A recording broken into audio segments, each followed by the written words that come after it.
Hello students, this is Dr. Vinod Kalyamwar and you are watching YouTube channel VSK Easy Physics. In this video, we are going to discuss about drift velocity, conductivity of semiconductor, as well as one important point which we are going to discuss, that is nothing but the Fermi energy and Fermi energy level. Exactly Fermi energy क्या होता है, Fermi energy level क्या होता है, वो भी हम इसमें डिस्कस करने वाले हैं. ओके, तो सबसे पहले हम समझते हैं कि what is the meaning of drift velocity. So drift velocity का कंसेप्ट समझने के लिए सेमीकंडक्टर में हम ड्रिफ्ट वेलोसिटी यूज करने वाले हैं. ओके, तो ड्रिफ्ट वेलोसिटी मेटल में भी होगा. तो मेटल का एक एग्जांपल लेके हम समझते हैं कि exactly what is the meaning of drift velocity.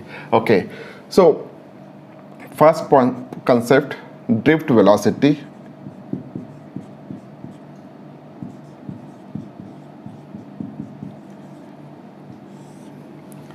Now here let us imagine that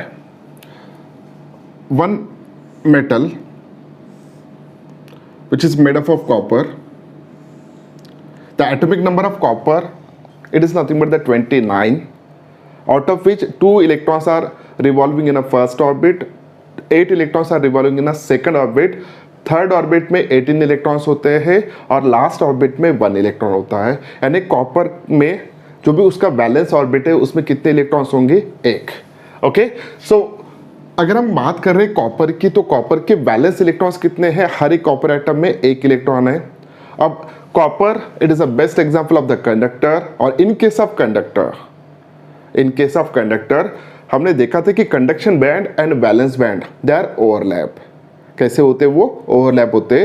तो इसका मतलब समझे कि कंडक्शन बैंड और बैलेंस बैंड, ये कंडक्शन बैंड और ये बैलेंस बैंड, ये दोनों क्या हो गए? ओवरलैप हो रहे हैं यहाँ पे. सो जितने भी इलेक्ट्रॉन्स कंडक्शन बैंड में हैं, सॉरी जितने भी इलेक्ट्रॉन्स बैलेंस बैंड में हैं, they are already in a conduction band.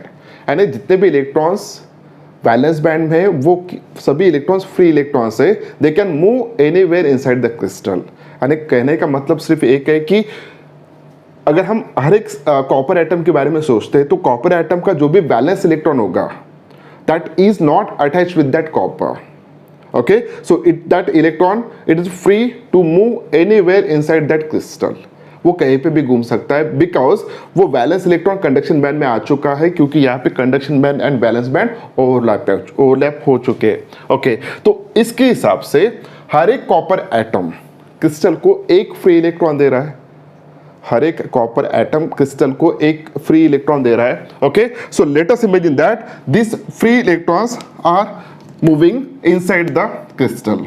Okay, जो भी फ्री इलेक्ट्रॉन्स है at a room temperature, they acquire sufficient thermal energy and each electron they are moving randomly due to that their kinetic energy. उनको जो भी kinetic energy मिल रहा है at a given temperature, उसकी वजह से वो इलेक्ट्रॉन्स कहीं पे भी randomly move हो रहे हैं. ओके, जब इलेक्ट्रॉन एक जगह से दूसरी जगह जा रहा है तो इलेक्ट्रॉन के ऊपर, हर एक इलेक्ट्रॉन के ऊपर एक फिक्स अमाउंट ऑफ चार्ज है. That amount of charge is equals to, हर इलेक्ट्रॉन के ऊपर कितना चार्ज है? It is equals to 1.6 into 10⁻⁻⁻19 coulomb. So जब इलेक्ट्रॉन एक जगह से दूसरी जगह शिफ्ट हो रहा है तो हर एक इलेक्ट्रॉन इतना चार्ज कैरी कर रहा है. हर एक इलेक्ट्रॉन इतना चार्ज क्या कर रहा है? वो कैरी कर रहा है. जब भी चार्ज कैरी होता है, जब भी चार्ज का मूवमेंट होता है from one place to another place, तो वहां पे करंट प्रोड्यूस होगा. ओके, करंट वहां पे फ्लो होना चाहिए. तो यहां पे देखिए, यहां पे एग्जैक्टली क्या हो रहा है कि जैसे जैसे इलेक्ट्रॉन्स को थर्मल एनर्जी मिल रहा है, that electrons are moving randomly in all possible directions. So therefore जितना चार्ज इस डायरेक्शन में मूव होगा, जितना चार्ज इस डायरेक्शन में मूव होगा, उतना ही चार्ज इस डायरेक्शन में मूव होगा. जितना चार्ज इस डायरेक्शन में मूव होगा उतना ही चार्ज ऊपर के डायरेक्शन में मूव होगा. सो मेरा कहने का मतलब है कि अगर नेट चार्ज मोमेंट अगर देखते हैं या नेट करंट देखते हैं due to the moment of electrons, the net current it is equals to 0. Resultant जो भी करंट होगा वहां पे चार्ज तो मोशन में है, चार्ज का मोमेंट हो रहा है from one place to the another place, लेकिन रिजल्टेंट करंट अगर देखते हैं टोटल इसका सम करके, तो टोटल करंट कितना आ रहा है? उसका 0 आ रहा है. ये कब? In the absence of external field. In the absence of external field. Okay, तो क्या यहाँ पे जितने भी इलेक्ट्रॉन्स कंडक्शन बैंड में है, क्या हर इलेक्ट्रॉन मोशन में है? The answer is that yes. क्या हर इलेक्ट्रॉन को एक वेलोसिटी मिल रही है? The answer is that yes. Her electron को कुछ ना कुछ वेलोसिटी है। लेकिन यहाँ पे अगर हम सम करते हैं, यानी moment of charge takes place, लेकिन चार्ज मूवमेंट हो रहा है इसलिए करंट भी फ्लो होगा एक जगह से दूसरी जगह। जब चार्ज का मूवमेंट हो रहा है तो करंट फ्लो हो रहा है, ओके। लेकिन रिजल्टेंट करंट कितना है? टोटल 0 पूरे क्रिस्टल में का रिजल्टेंट करंट कितना होगा? 0। अब ऐसे क्रिस्टल को या ऐसे कंडक्टर को जब हम एक्सटर्नल फील्ड अप्लाई करेंगे, okay, late us imagine that this terminal is connected to positive terminal of the battery, this terminal is connected to the negative terminal of the battery, okay। तो उस वक्त क्या होगा? जैसे हमने पोटेंशियल डिफरेंस अप्लाई किया तो इस क्रिस्टल में एक इलेक्ट्रिक फील्ड सेटअप हुआ। जैसे इलेक्ट्रिक फील्ड सेटअप हो रहा है, ओके, तो जो भी इलेक्ट्रिक फील्ड यहाँ पे सेटअप हो रहा है inside the crystal, that electric field it is represent by capital E. जो भी वोल्टेज हमने अप्लाई किया था that voltage is equal to V, और जो भी डिफरेंस है इन दोनों सरफेसेस के बीच में का जो भी डिस्टेंस है, if that distance is represent by L, okay, that distance is represent by L. तो यहाँ पे इन तीनों में रिलेशन क्या होगा हमें पता है अच्छी तरह से, हम बाद में भी देखने वाले हैं। हमें यहाँ पे डिस्कस करना है ड्रिफ्ट वेलोसिटी के बारे में, ओके। जैसे हमने पोटेंशियल डिफरेंस अप्लाई किया, इलेक्ट्रिक फील्ड सेटअप हुआ, ओके। अब देखिए हर इलेक्ट्रॉन के ऊपर चार्ज कौन सा होगा? नेगेटिव चार्ज होगा।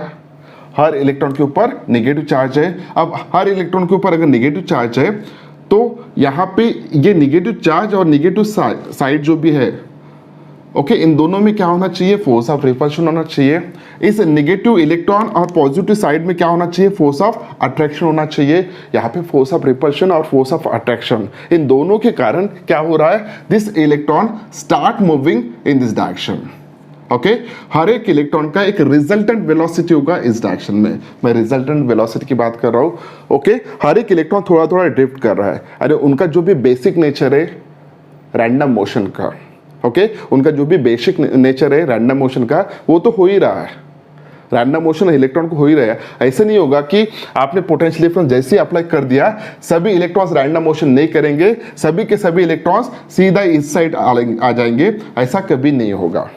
वहाँ पे रैंडम मोशन तो होगा ही, लेकिन साथ साथ इन फोर्स ऑफ रिपल्शन के कारण और इस फोर्स ऑफ अट्रैक्शन के कारण हर इलेक्ट्रॉन थोड़ा थोड़ा इधर मूव हो रहा है विथ सम वेलोसिटीज, ओके। सो थोड़ा थोड़ा हर इलेक्ट्रॉन ड्रिफ्ट हो रहा है with some velocities, that velocities with which that electrons are shifted towards the positive terminal of the battery, that velocity of that electron it is called as a drift velocity, okay।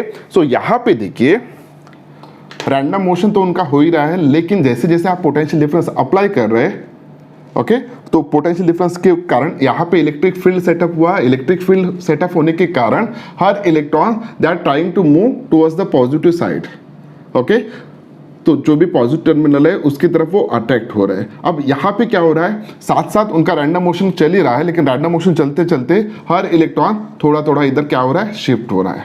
So the resultant velocity of that electrons in this direction, okay, it is called as a drift velocity. This drift velocity is represented by v suffix d, it is represented by v suffix d। तो यहाँ पे हम discuss कर रहे थे metal में जो भी इलेक्ट्रॉन्स है, जैसे हम पोटेंशियल डिफरेंस अप्लाई करने वाले उनका ड्रिफ्टिंग होना चालू होगा, यानी कि उनका मोशन होगा towards the positive terminal of the battery, यानी पॉजिटिव साइड की तरफ वो थोड़ा थोड़ा ड्रिफ्ट होंगे। सो जो वेलोसिटी से वो ड्रिफ्ट हो रहे हैं that velocity is called as an drift velocity, okay. अब ये ड्रिफ्ट वेलोसिटी किसके ऊपर डिपेंड होगा? थोड़ा सोचिए। अगर हम यहाँ पे वोल्टेज ज़्यादा अप्लाई करते हैं, जितना ज़्यादा वोल्टेज अप्लाई करोगे उतना ये पॉजिटिव साइड बढ़ेगा और उतना ये नेगेटिव साइड बढ़ेगा, ओके। तो इस साइड पे पॉजिटिव चार्जेस बढ़ गए, पॉजिटिव पोटेंशियल बढ़ गया एक्चुअली, इस साइड पे नेगेटिव पोटेंशियल बढ़ गया।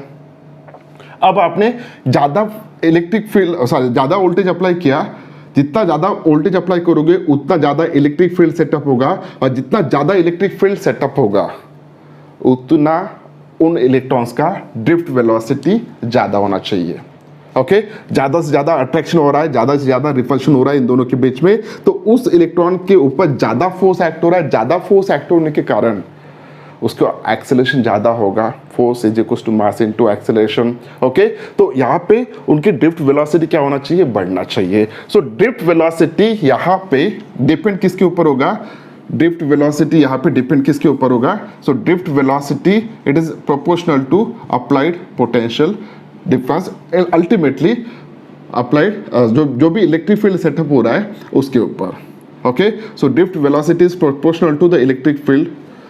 सेकेंडली, अब यहाँ पे अगर मैं बात करता हूँ आयन और मैं बात करता हूँ इलेक्ट्रॉन, आयन हमने डिस्कस किया था ऑलरेडी वो लास्ट लेक्चर्स में वगैरह। ओके, पॉजिटिव आयन, अगर हम गैस कंसिडर करें, मान के चलिए इंस्टेड ऑफ दिस वन, अगर हम गैस कंसिडर करते हैं तो गैस में जो भी आयन्स होते हैं, अगर हम NaCl ले रहे हैं तो यहाँ पे सोडियम आयन और क्लोरीन आयन, अगर उनका डिसोसिएशन हो गया है और आयंस अगर प्रोड्यूस हो रहे हैं वहाँ पे, तो आयंस का मूवमेंट होगा कि नहीं होगा, यस होगा। हमने आयनिक कंडक्टिविटी केमिस्ट्री में पढ़ा है। अगर मैं एक बात करता हूँ आयन की और इलेक्ट्रॉन की, मुझे बताइए दोनों के ऊपर सेम फोर्स एक्ट हो रहा है, दोनों के ऊपर सेम फोर्स एक्ट हो रहा है, लेकिन वेलोसिटी किसका ज़्यादा होना चाहिए, इलेक्ट्रॉन की या इसकी आयन की, तो ये डिपेंड रहेगा उसकी वेलोसिटी कितना चेंज हो रहा है with respect to that force. यानी मुझे ये कहना है कि force is equal to mass into acceleration है। सेम फोर्स अगर आप अप्लाई कर रहे हो, सेम फोर्स अप्लाई कर रहे हो, जिसका मास ज्यादा होगा उसका एक्सेलरेशन कम होगा और जिसका मास कम होगा उसका एक्सेलरेशन ज्यादा होगा। तो यहाँ पे अगर मैं इलेक्ट्रॉन की बात कर रहा हूँ और आयन की बात कर रहा हूँ, दोनों के ऊपर सेम फोर्स अप्लाई हो रहा है, पॉजिटिव पोटेंशियल और नेगेटिव पोटेंशियल, तो डेफिनेटली इलेक्ट्रॉन का मोमेंट ज्यादा होना चाहिए as compare to the ion, क्योंकि इसका मास ज्यादा है।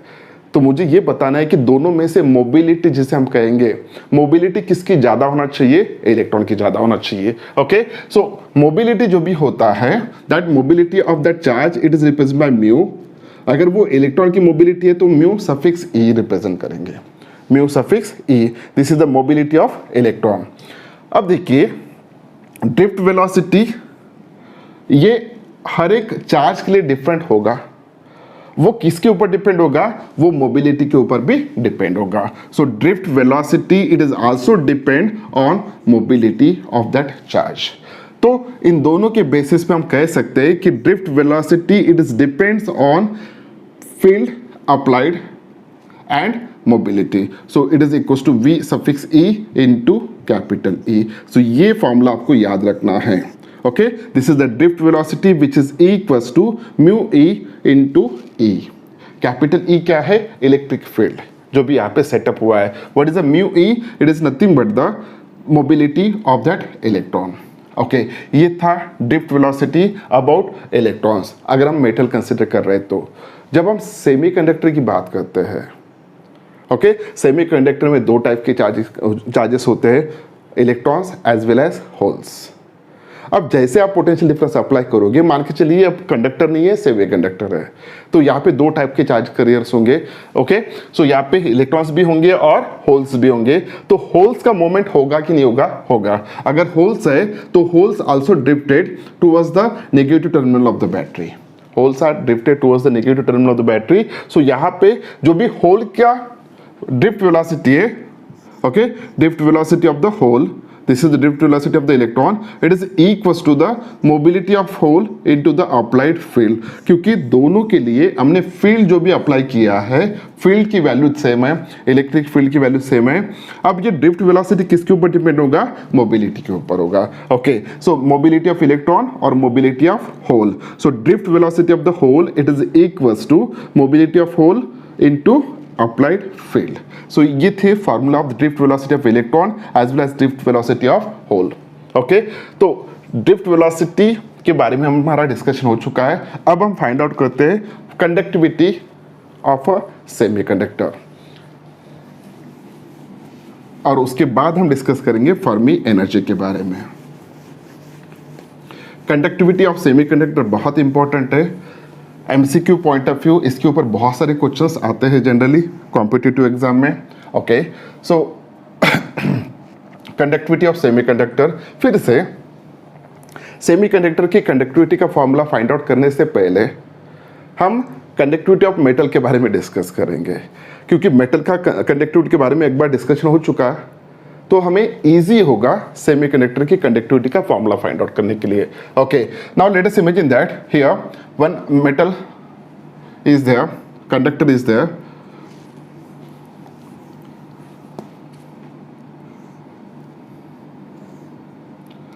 Let us imagine that this is a conductor. In 3 dimension हम कंसिडर करते हैं उसको.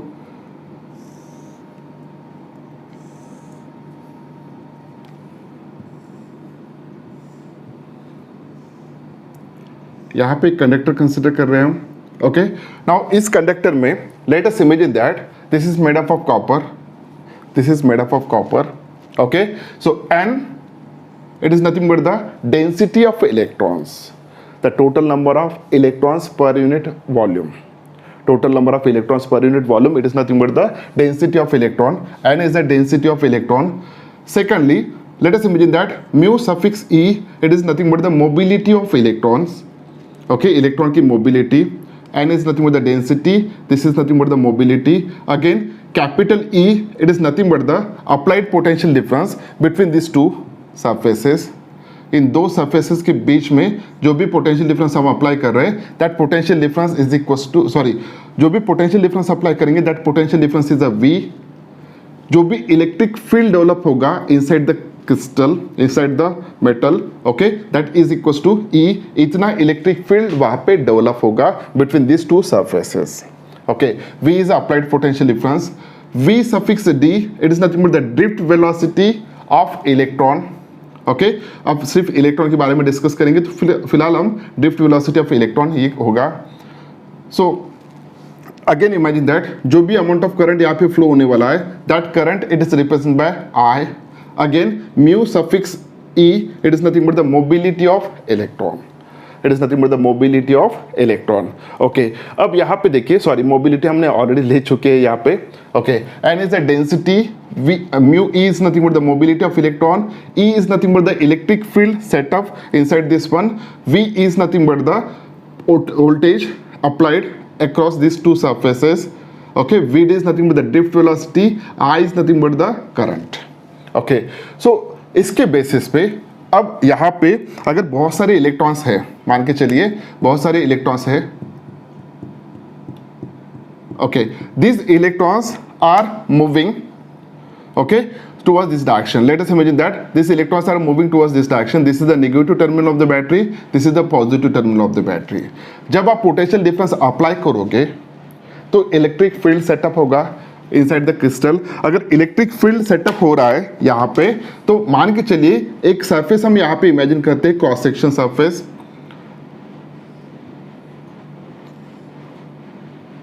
एक क्रॉस सेक्शन सरफेस हम यहाँ पे इमेजिन करने वाले हैं, like this one. Okay, so ये जो भी सरफेस है क्रॉस सेक्शन सरफेस, इसका area let us imagine that is equal to capital A.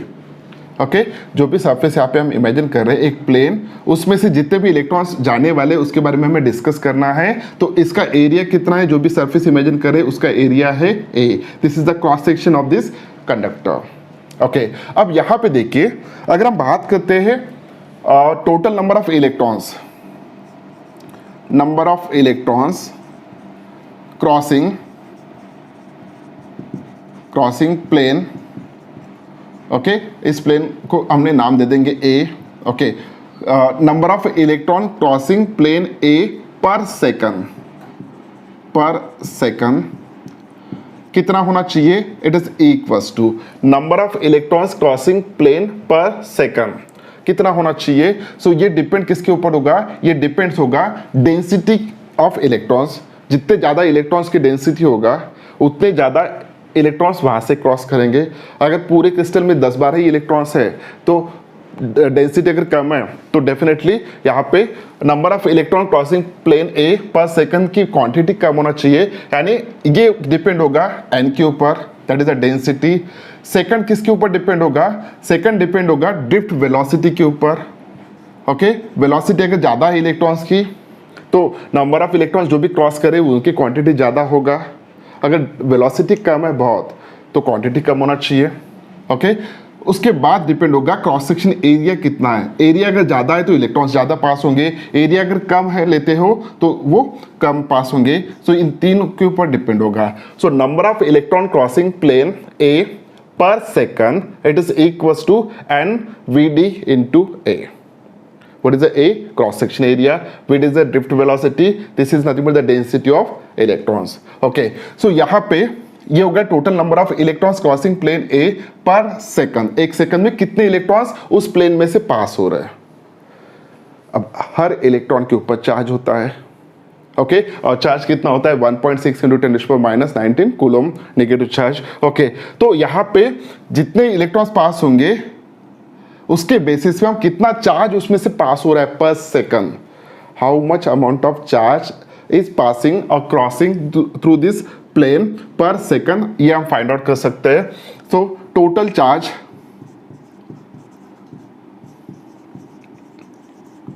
Crossing plane A per second it is equals to, यहां पे क्या आना चाहिए, तो इतने नंबर ऑफ इलेक्ट्रॉन्स है और हर इलेक्ट्रॉन कितना चार्ज कैरी कर रहा है, it is equals to e इतना चार्ज कैरी कर रहा है। सो हम charge multiplied by number of electrons कर देंगे, नंबर ऑफ इलेक्ट्रॉन्स की क्वांटिटी ये होगा। So therefore it is equals to e into NVDA।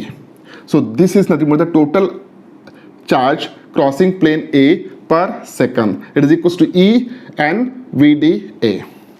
Okay अब ये होगा total charge. Okay what is the definition of current, the amount of charge flowing through a given area per second, it is called nothing but the current. तो यहाँ पे this is nothing but the current हो गया। Okay so therefore here this is nothing but the current I, it is equals to NVD into A। Okay हम थोड़ा इसको rearrange कर लेते हैं। VD का वैल्यू पता है हमें, VD is nothing but the drift velocity which is equals to mu E into capital E। What is the E? It is the applied field.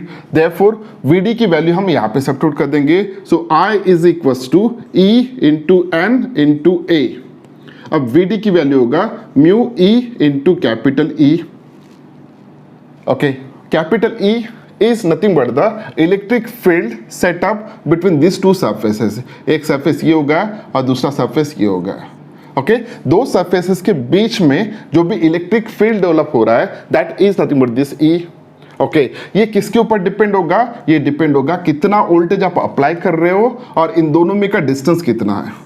Okay in दोनों में का डिस्टेंस कितना है। अगर इन दोनों में का डिस्टेंस हम लेते हैं स्मॉल l, सो यहाँ पे E की वैल्यू कितना होना चाहिए, E is equal to V upon L होगा। ओके सो यहाँ पे E की वैल्यू V अपॉन L हम सब्स्टिट्यूट कर देंगे। So it is equals to EN into A into mu E into E की वैल्यू होगा V upon L। So what is this V, it is nothing but the voltage. Okay, this is nothing but the distance or length of that conductor or distance between the two surfaces across which we applied potential difference। Okay, so ये था current का formula. Okay so इस फॉर्मूले को आपको याद रखना है, प्रॉब्लम्स हर फॉर्मूले में आएंगे यहाँ पे। ओके इस फॉर्मूले में what is E, charge on electron, N density of electron, A cross section area of that conductor, mu E it is nothing but the mobility of that charge that is the electron, V is nothing but the voltage और L is nothing but the length। Okay ये होगा formula I is equals to this one। अब यहाँ पे according to this one, according to Ohm's law, as we know that Ohm's law का value कितना है, V is equals to IR, ये formula है Ohm's law का। V is equals to IR, V is nothing but the voltage, I is nothing but the current, R is nothing but the resistance। Okay, so on the basis of this one we can write here R is equals to V upon I। So therefore R is equals to V upon I है, तो ये हम यहाँ पे लिखते हैं। So R that is nothing but the resistance of that conductor, it is equals to voltage upon I। So I की value कितना है, it is equals to E N A mu E okay into V upon L। ये भी voltage है, ये भी voltage है। Okay, so here voltage get cancel, तो L ऊपर जाएगा, तो इसको थोड़ा हम रीअरेंज कर लेते हैं. It is equal to 1 upon E N mu E, 1 upon E N mu suffix E. Okay, ये सफिक्स ई है. 1 upon E N mu suffix E into L ऊपर आ जाएगा. Okay, so L upon A, L upon A. अब यहाँ पे ये जो भी क्वांटिटी आपको दिख रहा है, ओके, ये क्वांटिटी जो भी दिख रहा है, इस क्वांटिटी को हम रिप्लेस करेंगे एक नए नोटेशन से. So this are it is equals to which is represent by rho into L upon A. Okay, where rho is nothing but the, it is nothing but the resistivity of a sample. Okay, so this rho is called as an resistivity. So उस sample की resistivity it is equals to कितना होना चाहिए? This resistivity is equals to where this, since rho is equals to 1 upon n e mu suffix e. सो ये resistivity का formula है, ये भी आपको याद रखना होगा. अब resistivity of a sample or of a conductor, it is depends on what?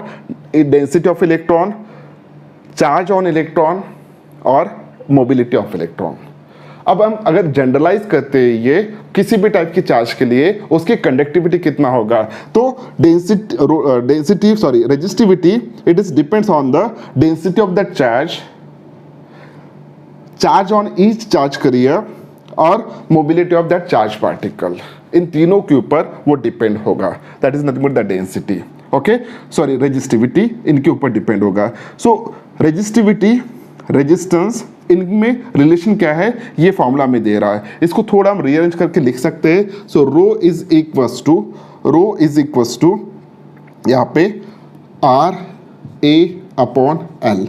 तो रेजिस्टेंस के बेसिस पे रेजिस्टिविटी का फॉर्मूला कैसे फाइंड आउट करना है, यहाँ से आप इंफॉर्मेशन ले सकते हो. ओके, रेजिस्टेंस का यूनिट क्या होता है? Ohm metre square. इसका यूनिट क्या होना चाहिए? So it is equal to ohm metre.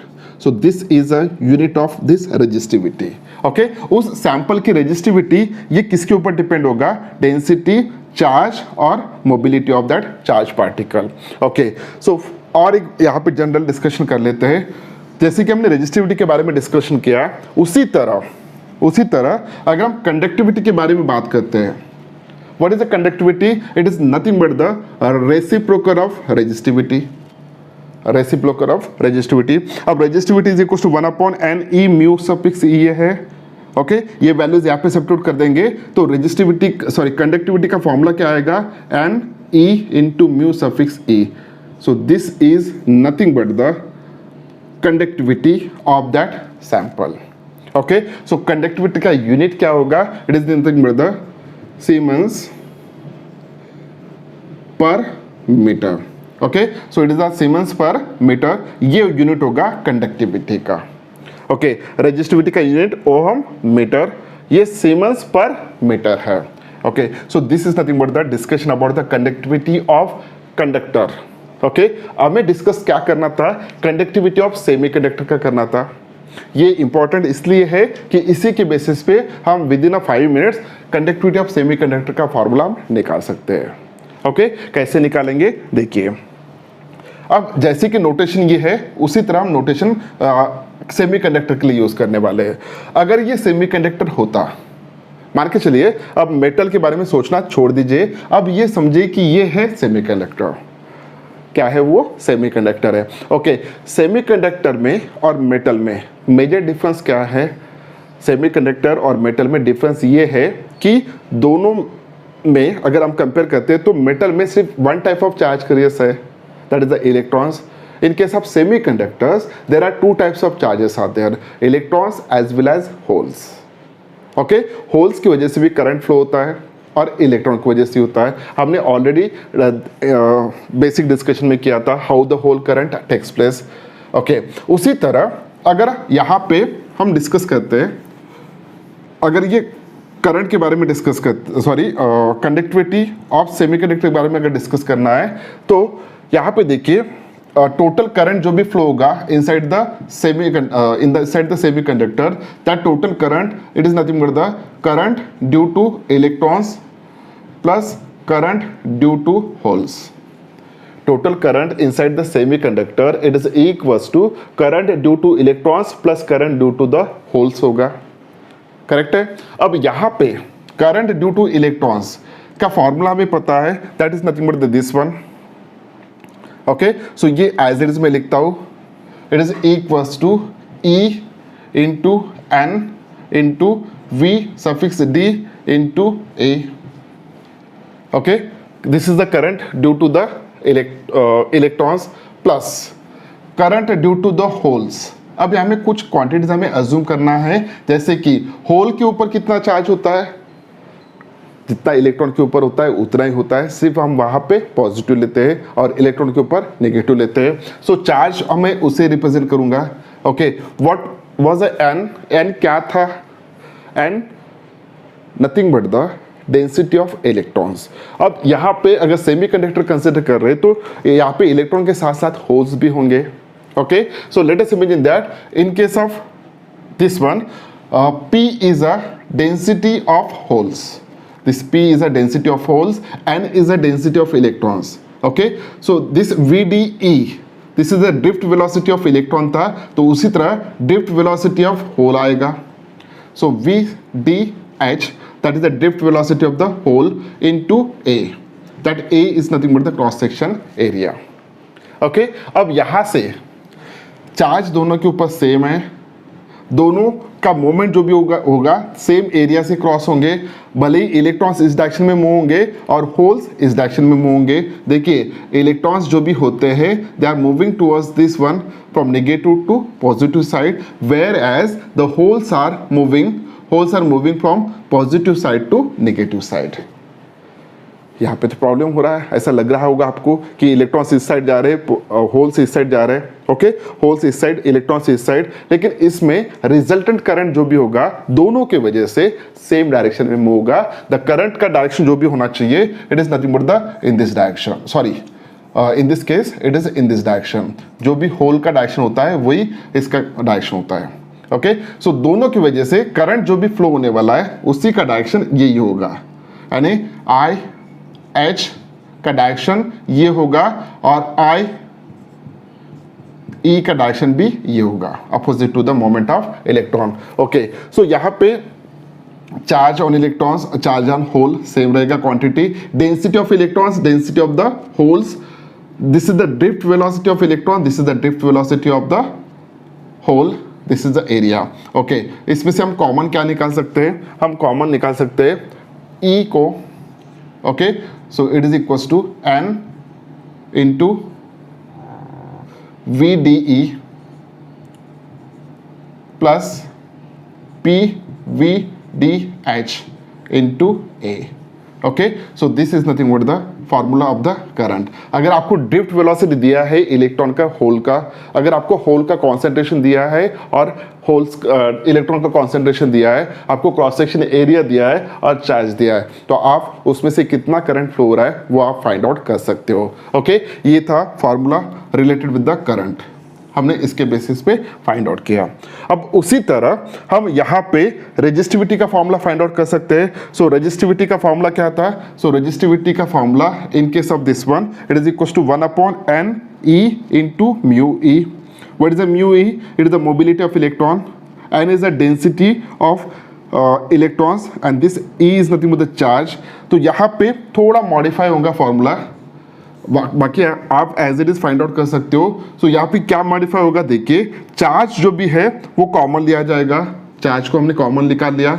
Okay, bracket में अगर आप देखते हो so n into mu E आएगा plus p into mu H आएगा. आप अब समझ गए होंगे. Okay, this is the density of electron, this is the mobility of electron, this is the density of holes, this is the mobility of hole. क्योंकि जो भी रेजिस्टिविटी होता है it is depends on 1/, density of charge on that charge carrier and mobility of that charge career. तो यहाँ पे उसके डिपेंड है. Okay, so this is the formula for the semiconductor. This is the formula for the resistivity. इसी तरह अगर हम बात करते हैं कंडक्टिविटी की, तो कंडक्टिविटी का फॉर्मूला इसका रेसिप्रोकल होगा, यानी E इंटू ब्रैकेट में N into mu E plus P into mu H। Okay, so this is nothing but the formula of the resistivity.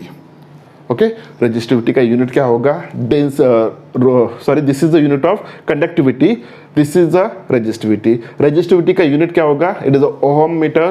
Conductivity का फॉर्मूला क्या होगा? It is nothing but the siemens per metre. Okay, so ये थे formulas. अब यहाँ पे अगर हम बात करते हैं इंट्रिंसिक सेमीकंडक्टर की, अगर हम बात करते हैं इंट्रिंसिक सेमीकंडक्टर, क्योंकि सेमीकंडक्टर में दो टाइप्स है, intrinsic and eccentric. Intrinsic semiconductor में जब बात करेंगे हम इंट्रिंसिक सेमीकंडक्टर के बारे में, तो इंट्रिंसिक सेमीकंडक्टर में the density of electrons and density of the holes, ये कैसा होता है? कांस्टेंट होता है। Density of electrons and density of holes कैसा होगा? कांस्टेंट होगा, दोनों की डेंसिटी सेम होता है। अगर सेम है तो इनकी जगह पे हम सिंपली n लिखेंगे। सो इसमें से ये कॉमन निकलेगा, n और p दोनों सेम है तो ये कॉमन निकलेगा। ओके, इसमें से कॉमन निकलेगा, इसमें से भी कॉमन निकलेगा, सिर्फ इतना डिफरेंस होगा। अगर इंट्रिंसिक सेमीकंडक्टर आप यूज कर रहे हो तो इन दोनों नोटेशन को अलग दिखाने की जरूरत आपको नहीं पड़ेगी, क्योंकि आपको पता है कि इनके साथ इंट्रिंसिक सेमीकंडक्टर जितने कोवेलेंट बॉन्ड ब्रेक हो रहे हैं उतने ही इलेक्ट्रॉन्स प्रोड्यूस होंगे और उतने ही होल्स प्रोड्यूस होंगे। ओके, तो उसके बेसिस पे हम ये कह सकते हैं कि n that is the density of electrons, it is equal to density of protons. Okay, so ये था formula related with the current flowing inside the semiconductor. This is the resistivity of semiconductor, this is the conductivity of semiconductor. Problems बहुत पूछे जाते हैं इसके ऊपर। Okay, formula आपको अच्छी तरह से याद रखना है। अब नेक्स्ट हम डिस्कस करने वाले अबाउट करंट डेंसिटी। इसमें और एक फॉर्मूला आता है current density. What is a current density? So current density it is represent by capital J। इसका हमें थोड़ी देर बाद अगले लेक्चर में यूज होगा इसका। What is a current density?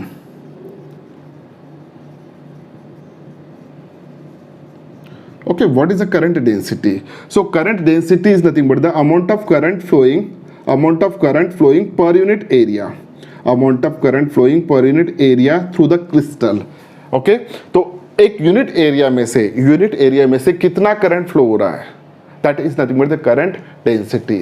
Okay, so J it is equals to I upon A. I is nothing but the current and this is nothing but the area. Okay, so we have the formula of the current which is equals to this one. Okay, so E into N VDE plus P into VDH into A upon A.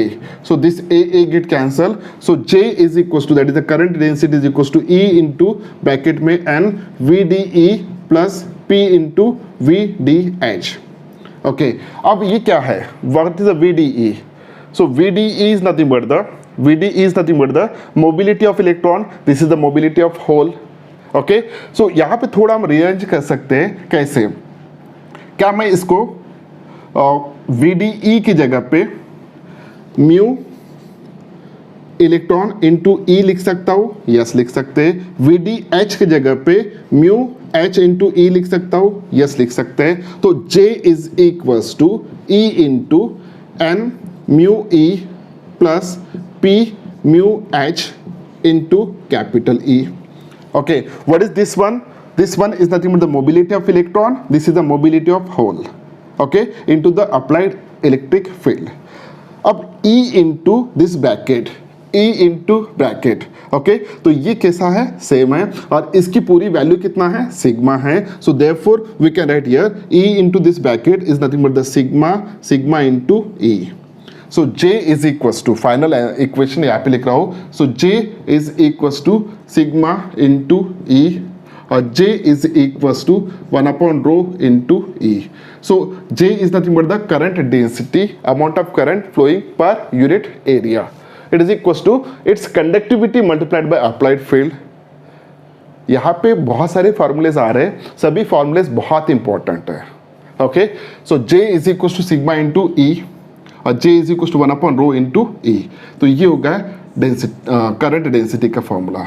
Okay तो fast track में यहाँ पे देखिए, this is the formula of the current inside the semiconductor, this is the formula of the resistivity inside the semiconductor, this is the formula of the conductivity inside the semiconductor, where mu is nothing but the mobility of electron, mu s is nothing but the mobility of hole, this is the density of holes, density of electrons, charge on this. Okay so charge on that charge करिए, whole पे भी इतना charge होगा और electron के ऊपर भी इतना ही चार्ज होगा। उसके बाद हमने डिफाइन किया करंट डेंसिटी। करंट डेंसिटी का फॉर्मूला अगर देखते हो तो ये है, तो it is equal to conductivity multiplied by applied field or 1 upon resistivity into field. So this is about the discussion about the conductivity of a semiconductor. Okay, ये था डिस्कशन। अब हम बात करने वाले फर्मी एनर्जी और फर्मी एनर्जी लेवल के बारे में।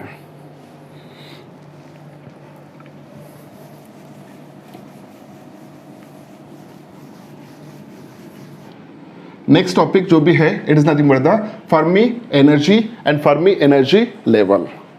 टॉपिक थोड़ा डिफिकल्ट है, इसमें बच्चों को हमेशा कंफ्यूजिंग रहता है। ओके सो ट्राई करेंगे थोड़ा इजीली एक्सप्लेन करने के लिए। Okay so what is the meaning of Fermi energy and Fermi energy level? So to understand this concept, let us imagine that, let us consider pure semiconductor crystal, that is the intrinsic semiconductor crystal. Okay, so intrinsic semiconductor crystal, this is made up of silicon. Okay, अब at 0 kelvin अगर हम बात करते हैं 0 kelvin पे, okay इस temperature के ऊपर हमने ऑलरेडी डिस्कशन कर चुके हैं इसके बारे में कि इस टेम्परेचर पे सभी के सभी कोवेलेंट बॉन्ड्स जो भी होते हैं they are totally tightly bounded, they are tightly bounded. यानी मुझे इतना बताना है कि इस टेम्परेचर पे इस क्रिस्टल में एक भी इलेक्ट्रॉन फ्री अवेलेबल नहीं होंगे। This crystal it is act as a insulator.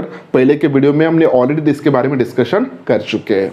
Okay तो अब देखिए, अगर इस क्रिस्टल का हमें अगर एनर्जी लेवल डायग्राम अगर प्लॉट करना है तो that energy level diagram it is like this one.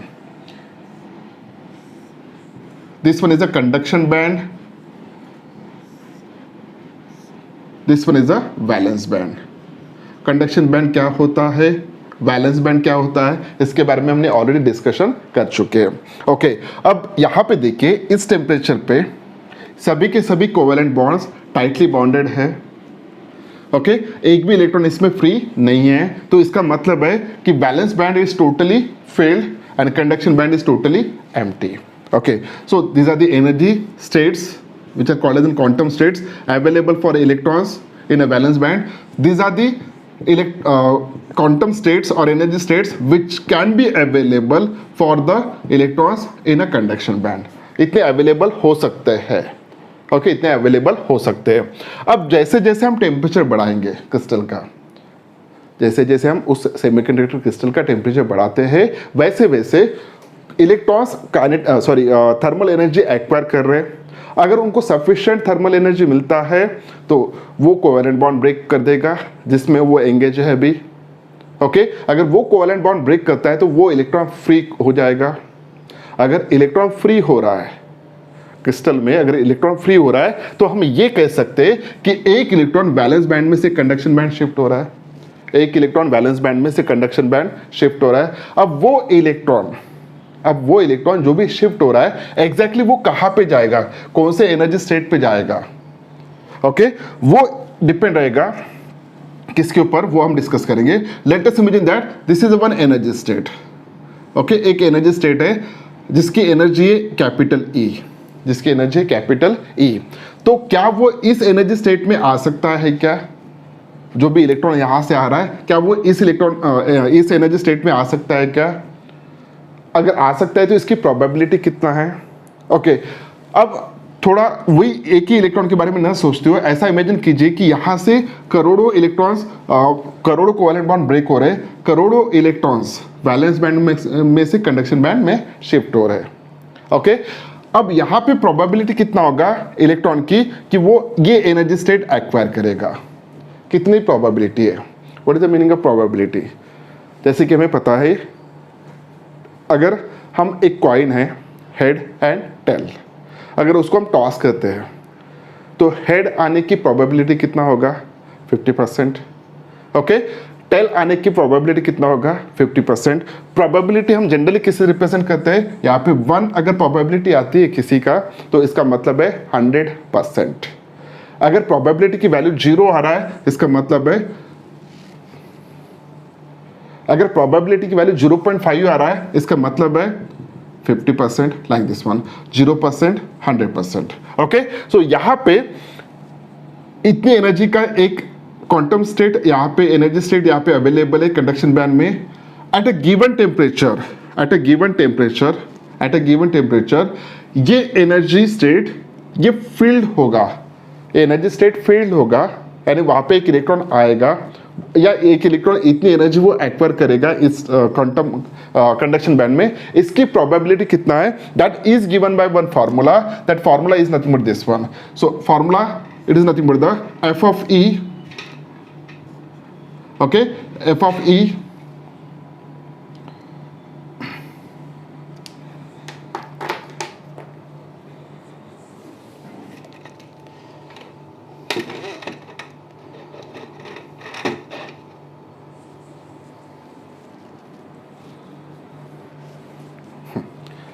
okay, f of e, that is it is a probability function of that energy, okay, it is equals to 1 upon 1 plus e to the power capital E minus EF upon KT। okay, ये पूरा bracket है, bracket को upon KT है। okay, so this is nothing but the Fermi function, which is called as Fermi function of energy, okay, probability function, which is equals to 1 upon 1 plus e to the power capital E minus EF upon KT। अब एक एक terms को इसमें से हम समझते हैं। What is the T? It is the temperature in a Kelvin. What is the K? K is nothing but the Boltzmann constant. Okay, what is the capital E? It is the energy, okay, जिसके बारे में बात कर रहे हैं, energy state, उस quantum state की energy है जिसमें इलेक्ट्रॉन आने की प्रोबेबिलिटी हम फाइंड आउट कर रहे हैं। Okay, so what is the EF? ये ईएफ जो भी है ना, ये इंपॉर्टेंट है। So EF it is nothing but the Fermi energy, it is a fixed one which is called as an Fermi energy. Okay, given crystal के लिए वो वैल्यू, गिवन क्रिस्टल के लिए वो वैल्यू फिक्स होता है, यानी एक फिक्स एनर्जी होता है यहाँ पे। ओके, उस फिक्स एनर्जी को हम थोड़ी देर बाद डिफाइन करने वाले हैं। So this is called as Fermi energy. Okay, इस फॉर्मूले में अब this probability of finding that electron in the given energy state E, it is equals to 1 upon 1 plus e to the power capital E minus EF upon KT। Okay, so अब देखिए यहाँ पे अगर हम बात कर रहे हैं 0 केल्विन के ऊपर, अगर हम बात कर रहे हैं 0 केल्विन के ऊपर, ओके, 0 केल्विन पे जैसे कि हमने थ्योरेटिकल डिस्कस किया था कि इसके सभी कोवेलेंट बॉन्ड टाइटली बॉन्डेड होंगे, एक भी इलेक्ट्रॉन इसमें से फ्री नहीं होगा। ओके, तो कंडक्शन बैंड में इलेक्ट्रॉन्स की पॉसिबिलिटी कितना है, 0 है। इस टेम्परेचर पे एक भी इलेक्ट्रॉन कंडक्शन बैंड में नहीं आएगा। अगर एक भी इलेक्ट्रॉन नहीं आ रहा है तो ये कांस्टेंट स्टेट में इलेक्ट्रॉन आने की पॉसिबिलिटी कितना है, 0 है। Okay, according to classical. Okay, so यहाँ पे 0 केल्विन पे प्रोबेबिलिटी हमारे हिसाब से 0 होना चाहिए। फॉर्मूले के हिसाब से वो 0 होगा क्या, वो हम डिस्कस करते हैं। ओके, टेम्परेचर की वैल्यू यहाँ पे सब्स्टिट्यूट अगर करते हैं हम टेम्परेचर की वैल्यू तो क्या होगा, देखिए। So when we substitute the temperature, value of temperature in this equation which is equal to 0, so यहाँ पे something upon 0 means this power infinity हो जाएगा। ओके, लेकिन उसमें भी अगर if condition is that if E is less than EF, if E is less than EF, अगर ये कंडीशन होता है तो देखिए ये जो भी ब्रैकेट की वैल्यू आएगा this should be minus. Okay, तो यहाँ पे minus something upon infinity, sorry minus something upon 0, तो यहाँ पे ultimately e to the power जो भी आएगा it is a minus of infinity. So for this condition f of E it is equals to 1 upon 1 plus e to the power minus of infinity। okay, it is equals to minus of infinity। अब यहाँ पे e to the power minus infinity की value कितना होता है, 0। Okay अब ये value अगर 0 है तो it is equals to 1/1 plus 0. So this is equals to, ये कितना हो जाएगा, it is equals to 1/1 that is equals to 1. So यहाँ पे प्रोबेबिलिटी कितना आ गया, 1. ओके इसको थोड़ी देर बाद मैं एक्सप्लेन करके बताऊंगा आपको. एक यहाँ पे प्रोबेबिलिटी कितना आ गया, 1. ये कब आ रहा है, अगर E की वैल्यू लेस देन एक फिक्स वैल्यू है, जिसको हम फर्मी एनर्जी कहने वाले हैं. ओके उसी तरह अगर यहाँ पे हम बात करते हैं second condition, if capital E it is greater than, capital E is greater than EF. Okay एक फिक्स एनर्जी जो भी है उसकी वैल्यू, सॉरी जिस एनर्जी स्टेट में इलेक्ट्रॉन है कि नहीं वो प्रोबेबिलिटी हम फाइंड आउट करें, उसकी वैल्यू अगर फिक्स एनर्जी स्टेट से ज़्यादा है तो इस केस में डिनोमिनेटर तो 0 है. ओके सो यहाँ पे न्यूमरेटर क्या होगा, E माइनस EF है, E की वैल्यु ज़्यादा है तो ये पॉजिटिव आएगा. So ultimately e to the power positive infinity आएगा. So for this condition f of E it is equals to 1/1 plus e to the power infinity. अब e to the power infinity की value infinity आएगा, infinity plus 1 infinity, so 1/इन्फिनिटी it becomes a 0. So f of E की value आ गई यहाँ पे 0. अब हम यहाँ पे ग्राफ प्लॉट करते हैं. ओके सो ग्राफ कैसा होगा, so graph now let us imagine that graph is plotted in between, यहाँ पे so in between along x axis हम लेंगे probability finding function और along this one हम लेंगे एनर्जी. ओके सो यहाँ पे एक फिक्स एनर्जी हम ले लेते हैं, so that is nothing but the E suffix F, that is a Fermi energy. Okay अगर एनर्जी की वैल्यू जिस में हमें इलेक्ट्रॉन है कि नहीं वो प्रोबेबिलिटी फाइंड आउट करना है, अगर उस एनर्जी स्टेट की वैल्यू ओके उस क्वांटम स्टेट की एनर्जी जो भी है if it is less than EF, if it is less than EF, तो यहाँ पे अगर एनर्जी स्टेट की वैल्यू लेस देन EF है जहाँ पे हमें प्रोबेबिलिटी फाइंड आउट करना है, तो उस केस में प्रोबेबिलिटी की वैल्यू कितना आ रहा है, 1. सो यहाँ पे इसका मतलब है कि ये 1 आ रहा है, this is the 1. Okay this one is the 0, 1 2 in this way. तो probability of finding that electron in a given energy state having the energy less than that of the given Fermi energy, less than that of the fixed Fermi energy. So अगर वो condition है less है तो यहाँ पे probability कितना आ रहा है, 1 आ रहा है. सो this is nothing but the straight line. Okay so उसके बाद अगर हम बात करते हैं सेकंड कंडीशन में, अगर एनर्जी ज़्यादा है, एनर्जी अगर ज़्यादा है as compare to the Fermi energy, तो उसकी प्रोबेबिलिटी फाइंडिंग ऑफ एनर्जी कितना, प्रोबेबिलिटी कितना है एनर्जी स्टेट एक्वायर करने की, 0. So this is nothing but the 0. तो यहाँ पे देखिए ऐसे आ रहा है. अब ये जो भी फिक्स एनर्जी स्टेट है हमें यहाँ पे लेना पड़ेगा, एग्जैक्टली वो कहाँ पे होता है, सो एग्जैक्टली वो in between this two. Okay valence band और कंडक्शन बैंड के बीच में वो एनर्जी स्टेट हम इमेजिन करेंगे. So this is nothing but the Fermi energy. Okay this is the F suffix E, sorry E suffix F, that is the Fermi energy E suffix F. Okay अब देखिए eight 0 kelvin इस energy के ऊपर यानी fix energy के ऊपर जितने भी एनर्जी स्टेट्स अवेलेबल है, मैं अवेलेबल बोल रहा हूँ, सभी एनर्जी स्टेट नहीं, the total number of quantum states available above this energy level, okay above this fix energy level, the probability of finding there electrons it is 0, क्योंकि वहाँ पे ये 0 दिखा रहा है हमें. अगर एनर्जी ज़्यादा ले रहे हो आप उस एनर्जी स्टेट का, ओके क्वांटम स्टेट का एनर्जी अगर ज़्यादा है तो वहाँ पे इलेक्ट्रॉन की प्रोबेबिलिटी कितना होने की, 0 है, यानी वहाँ पे इलेक्ट्रॉन्स आपको नहीं मिलेंगे एट दिस टेम्परेचर. लेकिन इसके बिलो जितने भी अवेलेबल एनर्जी स्टेट्स है क्या वहाँ पे इलेक्ट्रॉन्स होंगे क्या, द आंसर इज दैट उसकी प्रोबेबिलिटी कितना है, 1 यानी 100% है, यानी हर कांस्टेंट स्टेट में यहाँ पे आपको इलेक्ट्रॉन्स मिलेंगे. Okay so this is nothing but the simple explanation of this Fermi energy. अब यहाँ पे फर्मी एनर्जी को कैसे डिफाइन किया जाता है, it is a one imaginary energy level, okay above which all the energy states are empty, below which all the energy states are fulfilled. Okay field, उसके नीचे सभी एनर्जी स्टेट्स फील्ड है, उसके ऊपर जितने भी अवेलेबल एनर्जी स्टेट्स है सभी के सभी एम्प्टी है. सो इसको बोलेंगे हम फर्मी एनर्जी. ये सिंपल डेफिनेशन था.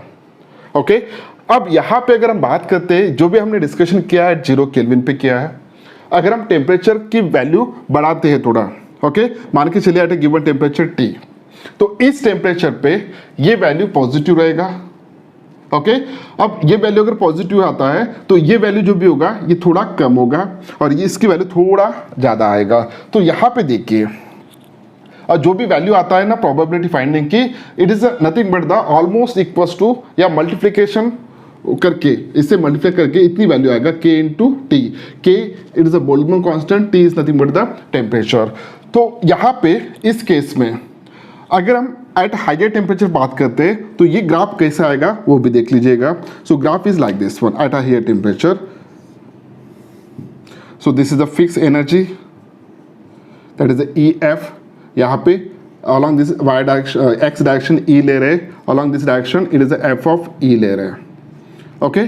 सो यहाँ पे अगर हम टेम्परेचर की वैल्यू ज़्यादा कंसिडर कर रहे हैं एट रूम टेम्परेचर वगैरह, तो ये जो भी कर्व होता है यहाँ पे शार्प डिक्रीज हुआ था। So this is like this one,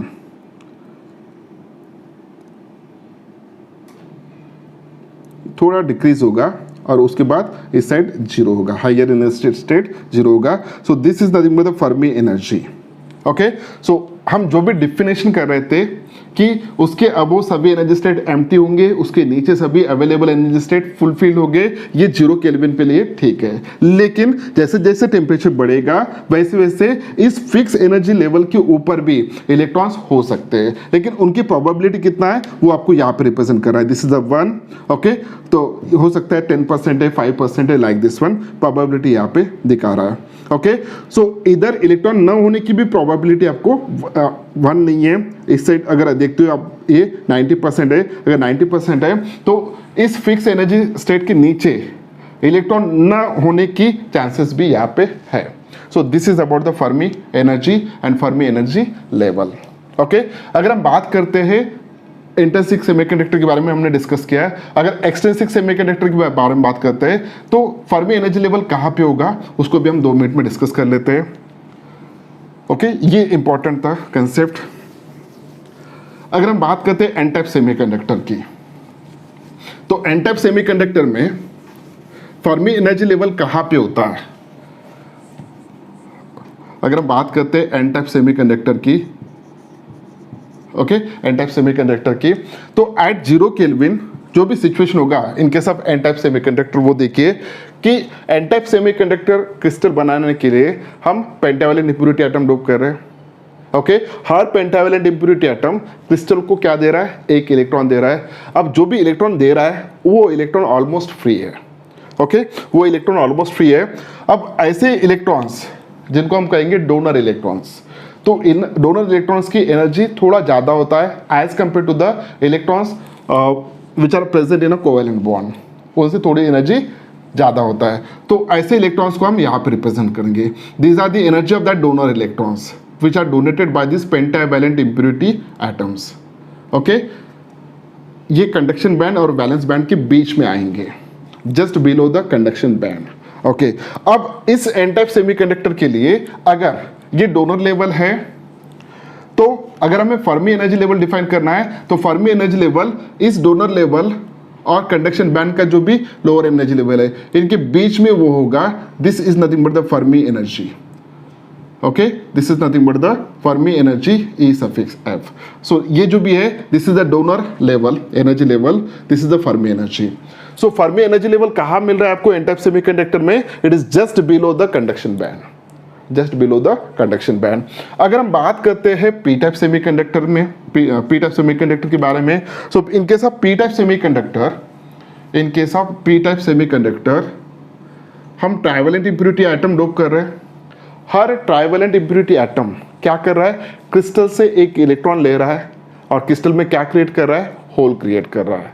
अब क्रिस्टल से जो भी इलेक्ट्रॉन्स वो ले रहा है, ओके, सो एक्सेप्टर इलेक्ट्रॉन्स जो भी है उनकी एनर्जी लेवल यहाँ पे रिप्रेजेंट होंगे, just like this one, okay, just above the conduction band, sorry just above the valence band. और फर्मी एनर्जी लेवल जो भी होगा it is just in between this two. So this is nothing but the Fermi energy EF, okay। So conduction band sorry intrinsic semiconductor में Fermi energy level कहाँ पे होता है? Exactly middle में होता है, in between valence band and conduction band. In case of n-type semiconductor, that Fermi energy level is just below the conduction band. In case of p-type semiconductor, the Fermi energy level is just above the just above the valence band. So this is a discussion about the Fermi energy and Fermi energy level.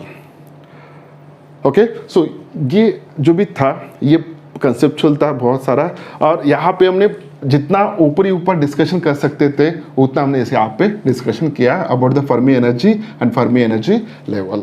Probability finding function क्या होता है वो भी हमने देखा था, probability function. Okay तो ये था discussion related with the Fermi energy, conductivity of the semiconductor, उनके फॉर्मूलाज आपको अच्छी तरह से याद रखना है। ओके और in case of n-type semiconductor, P-type semiconductor, Fermi energy level कहाँ पे होता है इसके बारे में क्वेश्चन अक्सर पूछा जाता है। Thank you very much. Next lecture में हम डिस्कस करेंगे V I characteristics of P N junction diode. तब तक के लिए थैंक यू, बाय बाय।